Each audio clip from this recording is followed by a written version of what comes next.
1145 کیلومتر دورتر از تهران، جنوبی ترین نقطه سرزمینی ایران، جزیره ایرانی بوموسا. مرحله اول رزمایش نیروی دریایی سپاه از اینجا آغاز می شود، با دفاع مستحکم و چند لایه از جزیره.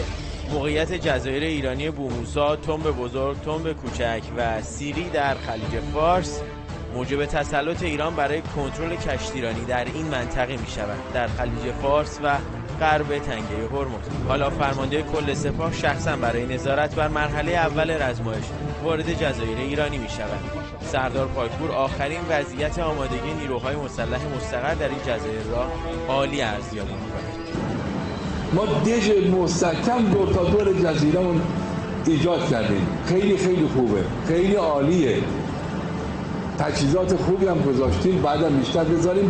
به این خیلی با توجه. در راهبرد فرماندهان سپاه برای دفاع از جزایر، تسلیحات و تجهیزات استفاده شده که نیروهای مستقر در جزایر ایران بدون اتکا به پشتیبانی از ساحل ایران بتوانند به طور مستقل از سرزمین ایران دفاع بکنند.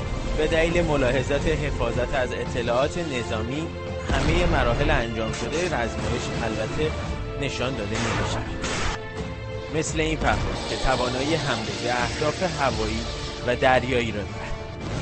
البته همچنان نام و جزئیات عملیات این پرواز که به تعداد بسیار زیاد در اختیار یگانهای نیروی دریایی سپاه است، همچنان محرمانه است.